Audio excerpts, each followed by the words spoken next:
गणित ज्ञान की कक्षा में आपका स्वागत है। कल हमने देखा कि विभाज्यता का नियम, जिसमें डिजिट 2, 3, 4, 5 एंड 6 से हमने विभाज्यता का नियम देखा था। यानी कि कोई भी नंबर है तो वह 2 से पूरा पूरी भाग लग जाएगा, 3 से पूरा पूरी भाग लग जाएगा, 4 से पूरा पूरी भाग लग जाएगा, 5 से भाग लग जाएगा और 6 से भाग लग जाएगा। इसके क्या नियम हैं, कैसे हम नंबर्स को बिना भाग लगाए चेक कर सकते हैं कि वह 2 से विभाज्य है, 3 से विभाज्य है, 4 से विभाज्य है, 5 से विभाज्य है, 6 से विभाज्य है। तो कल हमने 2, 3, 4, 5, 6 का विभाज्यता का नियम देखा था। आज हम 7, 8, 9, 10, 11 ये सब से कोई भी नंबर का विभाज्य होने का हमें बिना भाग लगाए चेक करेंगे कि यह नंबर 7 से विभाज्य है, 8 से विभाज्य है, 9 से विभाज्य है, 10 से विभाज्य है और 11 से विभाज्य है या नहीं। तो देखिए 7 से विभाज्यता का क्या नियम है। एक बार हम 2, 3, 4, 5, 6 का विभाज्यता का नियम दोहरा लेते हैं। 2 से विभाज्यता का नियम में हमने देखा था कि 2 से कोई भी डिजिट विभाज्य होता है, कोई भी नंबर विभाज्य होता है जब लास्ट में उसका यूनिट डिजिट चेक करते हैं, और यूनिट डिजिट अगर आपका 0 है या फिर कोई इवन नंबर यानी कि 2 के मल्टीपल में है, 0 हो, 2 हो, 4 हो, 6 हो और 8 हो, इनमें से कोई अगर यूनिट डिजिट के स्थान पर होता है तो वह नंबर 2 से पूरा का पूरा विभाज्य होता है। 3 के संदर्भ में क्या होता है, तो 3 के संदर्भ में केवल हम यूनिट डिजिट चेक करके नहीं बता सकते हैं। 3 में हमें क्या करना होगा, सम ऑफ ऑल डिजिट्स करना होगा, यानी कि डिजिट सम निकालना होगा। तो नंबर का डिजिट सम अगर 3 से विभाज्य होता है तब वह नंबर जो है पूरा का पूरा 3 से विभाज्य होता है। जैसे देख लीजिए 2, 3, 5 ऐसे करके लिखा हुआ है कोई नंबर और 1, तो यह 3 से विभाज्य होगा कि नहीं, इसको चेक करने के लिए इसके सारे अंकों को जोड़ देते हैं। तो 2 + 3 + 5 + 1 इस प्रकार से हम देखते हैं 3 और 2 5, 5 10 और 1 11। 11 जो है वह 3 से विभाज्य नहीं है। अगर 2 डिजिट आ गया तो इसको भी फर्दर जोड़ के हमें 2 लिख सकते हैं और यह 3 से पूरा का पूरा विभाज्य नहीं है। इस कारण से हम बता सकते हैं यह तथ्य दे करके कि यह डिजिट जो है 3 से विभाज्य नहीं है। एक और नंबर लेते हैं, जैसे देख लीजिए आपका 7, 2, 3। अब यह 3 से विभाज्य है या नहीं, इसको चेक करने के लिए इसके साथ इसका डिजिट सम निकालेंगे। तो 4 + 7 + 2 + 3, तो इस प्रकार से हमारा डिजिट सम आ गया 12। अब फिर फर्दर इसको जोड़ देंगे तो 2 और 1 3 आ जाएगा। अब देखिए 3 यह जो है 3 से 3 1 जा 3, तो इस प्रकार से 7, 2, 3 जो होगा यह 3 से विभाज्य होगा। काफ़ी बड़ा नंबर है तो बार बार डिजिट सम निकालेंगे। जैसे एक बार हमने जैसे 6, 5, 6, 4, 3, 2, 1 इस प्रकार का नंबर है, तो एक बार हम सबको जोड़ देंगे और फिर जो जोड़ के आएगा, जैसे 6, 5, 11, 6, 17 और 4 21 और 3 24 और 2 26 और 1 27। अब इसको भी एक बार जोड़ देंगे तो देखिए 9 आ गया। तो बार बार डिजिट सब निकालेंगे, लास्ट में अगर हमको एक डिजिट जब मिल जाएगा उसको चेक कर लेंगे कि क्या यह 3 से है, तो 3 से है विभाज्य। तो इसका मतलब है कि यह जो इससे इन अंकों से बनने वाली संख्या होगी 6, 5, 6, 4, 3, 2, 1, यह भी 6 से विभाज्य होगा। तो 2 के केस में हमने देखा कि यूनिट डिजिट देख के बताते हैं, 3 में हमने देखा कि डिजिट सम से बताते हैं। 4 में क्या होता था कि 4 से कोई भी संख्या विभाज्य है या नहीं, तो इसके लिए हम क्या करते थे कि 4 से जब चेक करना है तो हम क्या करते थे कि लास्ट के 2 डिजिट देखना है। लास्ट का 2 डिजिट अगर 4 से डिविजिबल होगा तब वह 4 से डिविजिबल होगा। जैसे एग्जाम्पल के तौर पे 7324 यह एक नंबर है, तो लास्ट के यहाँ पे 2 डिजिट यानी कि यहाँ पे इकाई और दहाई क्या है 24 हो गया। तो 24 देखेंगे क्या 4 के टेबल में आता है। अगर यह 4 के टेबल में आ रहा है तो हमारा जो नंबर होगा 7324 यह 4 से डिविजिबल होगा। तो 4 6 जा 24 यानी कि 7324 जो है पूरा का पूरा 4 से डिविजिबल होगा। तो एक और केस है, देखिए 100, यह 4 से डिविजिबल हो जाता है। 4 25 4 जा 100, तो जिस भी नंबर के अंत में 2 जीरो हो वह भी 4 से डिविजिबल होगा। यानी कि हम यह बोल सकते हैं कि लास्ट में यूनिट और इसका टेंस डिजिट पे 2 जीरो हो, या फिर लास्ट के 2 डिजिट इस प्रकार से हो कि 4 से डिविजिबल हो, यानी कि 2 4 हो जाए, 1 6 हो जाए, यानी कि 0 4 हो जाए। तो इस प्रकार से लास्ट के 2 डिजिट जो हैं वो ऐसे हों कि उसका इकाई और दहाई बना दें, तो वह 4 से डिविजिबल हो जाए, या फिर लास्ट में 0 और 0 हो। 5 से डिविजिबिलिटी का रूल तो बहुत ही सिंपल था। 5 से कोई भी नंबर 5 से डिविजिबल है या नहीं यह चेक करने के लिए उसका फिर से जैसे 2 में हम करते थे यूनिट डिजिट चेक करके बताते थे, वैसे यहाँ पर भी सिर्फ और सिर्फ यूनिट डिजिट चेक करना है। यूनिट डिजिट में या तो 0 होना चाहिए या तो 5 होना चाहिए, तब यह पूरा का पूरा 5 से डिविजिबल हो जाएगा। 6 से डिविजिबिलिटी का नियम में हमने क्या देखा था कि 6 जो है 2 और 3 इसके प्राइम फैक्टर हैं। 2 गुणा 3 करते हैं तो 6 आ जाता है। इसका मतलब है कि, लेकिन ये दोनों देखिए प्राइम फैक्टर है 2 और 3। 2 और 3 में कोई भी HCF नहीं है, कॉमन फैक्टर नहीं है। तो 2 का क्या करना है हमें कि पहले चेक करना है कि 2 का 2 से डिविजिबल है या नहीं कोई नंबर, जैसे 7 8 इस तरह से हमने लिया, तो यह 2 से डिविजिबल है तो 2 से है, क्योंकि लास्ट में इसका यूनिट डिजिट 8 है। अब चेक करना है कि क्या यह 3 से डिविजिबल है, तो 3 से चेक करने में क्या है कि इन दोनों को जोड़ते हैं, तो 7 + 8 करेंगे तो 15 आएगा। तो देखिए 3 से भी डिविजिबल है। अगर फर्दर इसको जोड़ेंगे तो 1 और 5 6 आएगा, 3 2 जा 6, 1 डिजिट आ गया 6 जो कि 3 के टेबल में है। तो इस प्रकार से 7 8 जो होगा वह 6 से डिविजिबल हो जाएगा। यानी कि 2 और 3 दोनों का डिविजिबिलिटी रूल इसमें एक साथ लगाना है और देखना है, पहले देखना है कि 2 से डिविजिबल है। अगर 2 से हो गया तो 3 से अगर डिविजिबल हो जाएगा तो इसका मतलब है कि 6 से डिविजिबल हो जाएगा। आइए अब यहाँ पे देखते हैं कि 7 से डिविजिबिलिटी का क्या नियम। 7 से डिविजिबिलिटी का कोई खास उतना प्रभावी नियम नहीं है। तो यहाँ पे एक नियम लोगों ने ईजाद किया है कि take the last digit and double it. जैसे कि 7 8 जैसे 2 4 3 लिखा हुआ है, ठीक है, 2 4 3, तो take the last digit and double it. जैसे 2 4 हो गया, अब यहाँ पे इसको डबल कर दिया लास्ट डिजिट को, and subtract it from the rest, और जो रेस्ट डिजिट है उनसे इसको घटा लेंगे, तो यह क्या आएगा, देखिए 18 आएगा। It the answer the divisibility by 7 including 0, then the number is also divisible by 7। Take the last digit double it, 3 को लिया हमने, 3 को डबल कर दिया 6 आ गया। अब इसको हमने घटा लिया, 24 था यहाँ पे 2 4, तो 2 4 से घटा लिया तो कितना आ जाएगा, 8 और 1 18 आ जाएगा। If the answer is divisible by 7, अब ये अगर 7 से डिविजिबल होगा तभी यह संख्या जो है 7 से डिविजिबल होगा। तो इस प्रकार से हमें चेक करना है, लास्ट डिजिट को लेना है, उसको डबल करना है। जैसे देख लीजिए यहाँ पे लास्ट डिजिट मान लिया कि इस प्रकार से कोई संख्या है 7 3 4, इस प्रकार से कोई संख्या है, तो हम क्या करेंगे 7 3 माइनस इसको लास्ट डिजिट को डबल कर देंगे ऐसे, और दोनों को ऐसे माइनस कर लेंगे। तो 13 में से 3 गया, 13 में से 8 गया तो 5, और ये 6 हो जाएगा। अब इसका चेक करेंगे कि क्या यह 7 के टेबल में आ रहा है, तो 7 के टेबल में बिल्कुल नहीं आ रहा है, तो इसका मतलब है कि 7 3 4 जो है 7 से डिविजिबल नहीं है। अब देख लीजिए, अगर हम देख लें 700, तो यह 7 से है, तो लास्ट डिजिट को देखिए डबल कीजिए तो 70, और डबल भी 0 कर देंगे तो 0 ही रहेगा, इसको घटाए 70 आ गया। इसका मतलब है कि 70 7 से डिविजिबल है।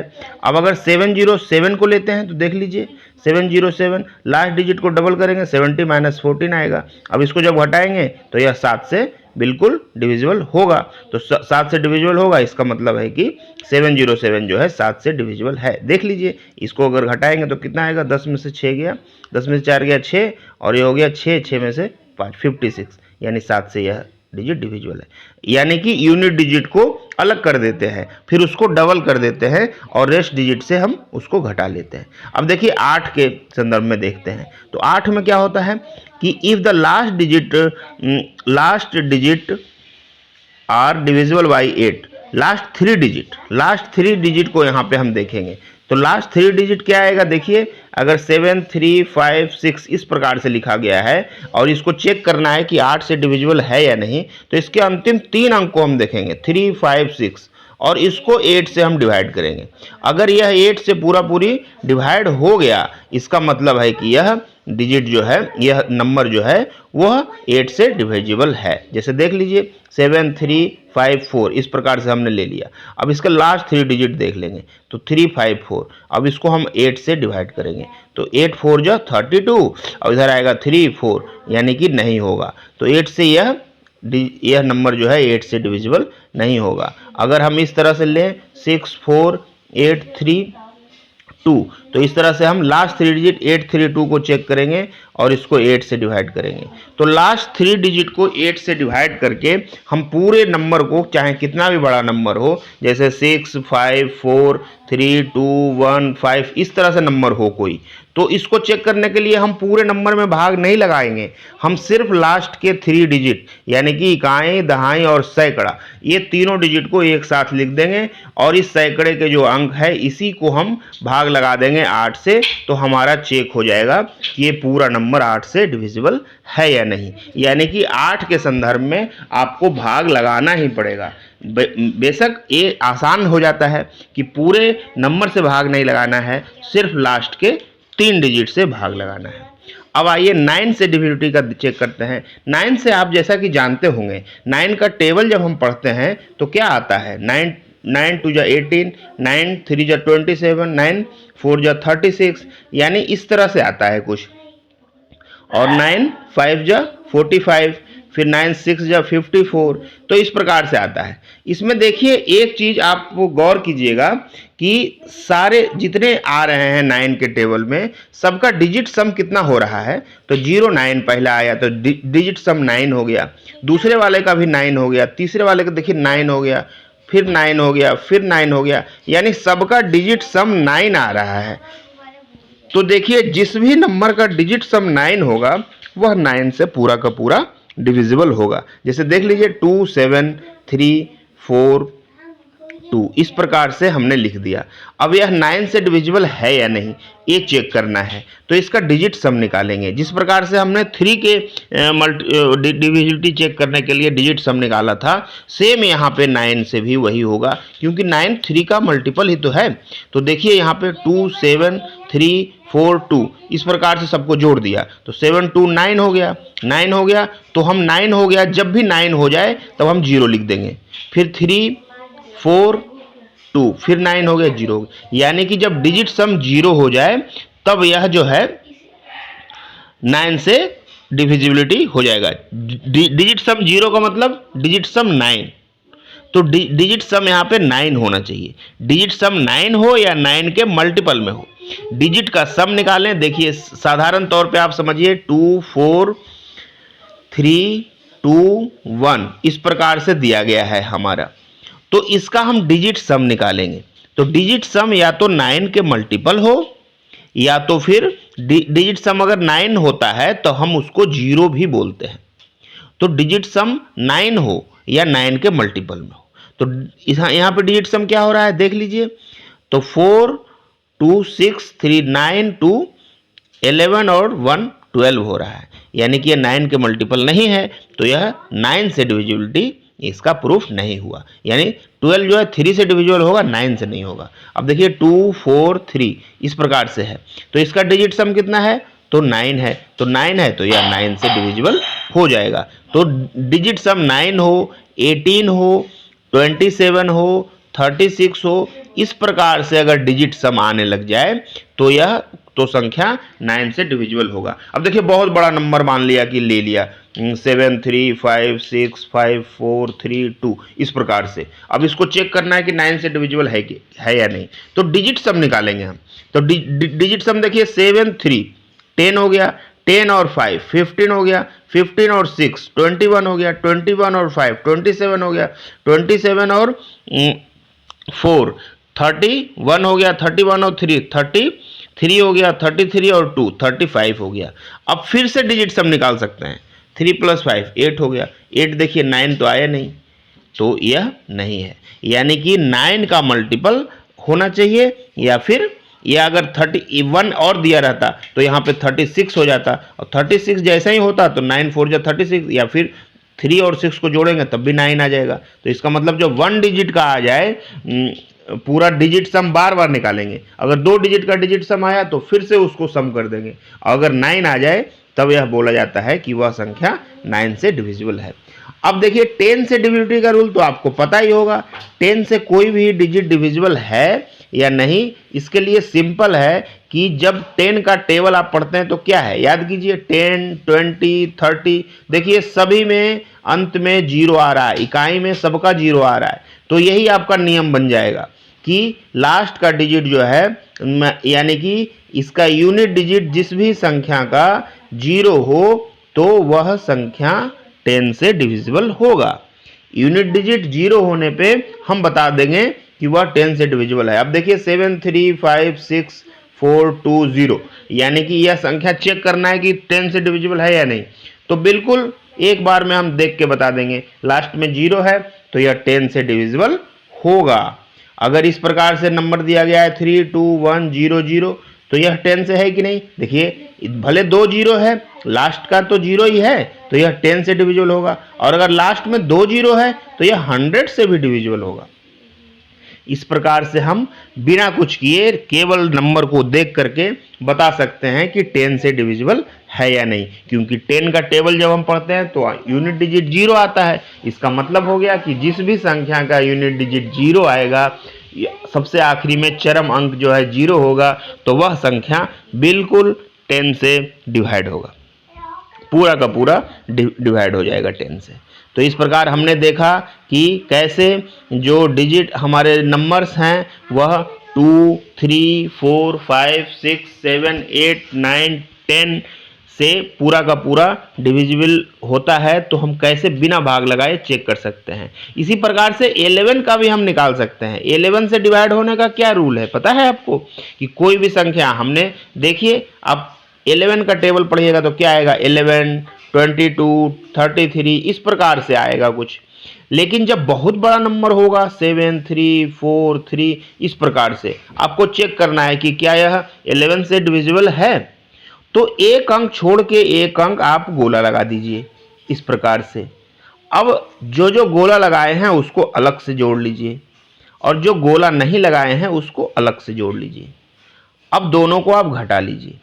अब देखिए यहाँ पे 7 7 तो आ गया 14, और 3 3 आ गया 6, तो 14 - 6 करेंगे तो 14 - 6 कितना होगा, 8 होगा।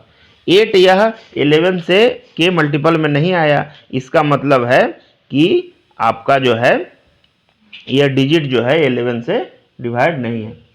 हाँ, इसी प्रकार से आप दूसरा भी चेक कर सकते हैं। देखिए 7 0 7 6 1 इस प्रकार से नंबर है। तो आप क्या कीजिएगा, एक छोड़ के एक गोला लगा दीजिए। देखिए इसमें गोला लगा दिया, फिर इसमें गोला लगा दिया, और इसमें गोला लगा दिया। तो यह देखो गोला वाला क्या क्या हो गया, 7 + 7 + 1, और माइनस ये क्या हो गया, 0 + 6। इस प्रकार से इन दोनों को अलग अलग जोड़ के और अलग अलग हम जोड़ेंगे और फिर घटा देंगे।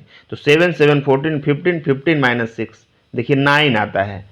तो 11 का टेबल नहीं आया, 11 भी नहीं आया। तो इस प्रकार से हम चेक कर सकते हैं। देखिए एक और नंबर हम देखते हैं कि 7 0 7 फिर 0 7 इस प्रकार से लिखा गया है। तो क्या यह 7 से है डिविजिबल? तो इसको चेक करने के लिए देखिए एक छोड़ के एक गोला लगाइए। तो यह क्या हो रहा है, 7 7 7, तो 7 + 7 + 7, और प्लस माइनस में दूसरी तरफ क्या आ जाएगा, माइनस में 0 + 0। तो इसको पहले जोड़ लीजिए और फिर माइनस कर लीजिए। तो 21 - 0, तो 21 आ गया, नहीं आ रहा है। अब इसमें अगर 1 हम बिठा दें यहाँ पे, देखिए 7 0 7 0 1, इसको चेक करेंगे 7 1, तो एक छोड़ के एक गोला लगाइए। तो कितना हो जाएगा 7 21 और फिर इधर हो जाएगा -1, तो यह भी नहीं होगा। अब होने वाला नंबर किस प्रकार से होगा, देखिए 707 है, एक छोड़ के एक गोला लगाए, मान लिया कि इस तरह से नंबर है आपका 808, तो इस प्रकार से नंबर है 132। इसको कैसे चेक करेंगे, तो एक छोड़ के एक गोला लगाते जाएंगे। अब सबको जोड़ेंगे तो 8 8 16 और 3 कितना आ जाएगा 19। अब इसमें घटा लेंगे हम, बाकी जो गोला नहीं लगाया हुआ है 2 1 3 3 घटा लेंगे, तो इस प्रकार से हमारा आएगा 16। यह भी नहीं होगा। तो जब नंबर हो जाता है 11 से, डिविजिबिलिटी का रूल यही है कि एक छोड़ के एक अल्टरनेट नंबर हम लेंगे और अल्टरनेट नंबर को पहले जोड़ लेंगे, फिर जो नंबर बच गया उसको बाद में जोड़ के दोनों को घटा लेंगे, और जब वह संख्या जो है, जैसे देखिए 333, तो इसमें क्या है कि यह नंबर है, तो इन दोनों को क्या है एक छोड़ के एक, ये आ गया। अब 3 - 3 करते हैं तो 0 आता है, तो या तो 0 आ जाना चाहिए, अल्टरनेट नंबर का जो माइनस है वो या तो 0 आ जाए या फिर वह 11 के मल्टीपल में हो। अगर बड़ा नंबर है तो 11 के मल्टीपल में आएगा, छोटा नंबर है तो 0 आ जाएगा। जैसे देखिए 77, तो क्या यह 11 से मल्टीपल है, तो इसमें क्या करेंगे एक छोड़ के एक ऐसे होगा 7, तो 7 - 7 कितना हो जाएगा 0। तो इस प्रकार से हमारा अल्टरनेट नंबर को जब हम सब्ट्रैक्ट करते हैं, अल्टरनेट नंबर के सम को सब्ट्रैक्ट करते हैं, तो वह या तो 0 हो जाना चाहिए या 11 के मल्टीपल में हो, तब हम बोलेंगे कि वह नंबर जो है 11 से डिविजिबल है। जैसे देखिए 121, इसमें क्या है अल्टरनेट नंबर ये हो गया और ये हो गया। अब इसको जोड़ेंगे तो 1 + 1, और इसको जोड़े इसको घटाएंगे 2 से, 2 - 2 इसका मतलब 0, तो 0 है तो यह 11 से डिविजिबल होगा। तो इस प्रकार हमने देखा कि कैसे नंबर्स जो है 2 3 4 5 6 7 8 9 10 और 11 से डिविजिबिलिटी का हम चेक कर सकते हैं बिना उसमें भाग लगाए। और अगर भाग लगाना भी है तो बिल्कुल जैसे 8 के केस में हमने देखा कि लास्ट के 3 डिजिट से भाग लगाना पड़ता है, यानी कि पूरा का पूरा नंबर हमें नहीं देखना है। तो यह काफ़ी आपके परीक्षा में कैलकुलेशन को काफ़ी आसान करेगा। और अगर चैनल पसंद आया हो तो लाइक कीजिए, सब्सक्राइब कीजिए और बेल आइकन को दबाइए, ताकि हमारा कोई भी नया वीडियो हो तो आप तक जरूर पहुँचे। धन्यवाद।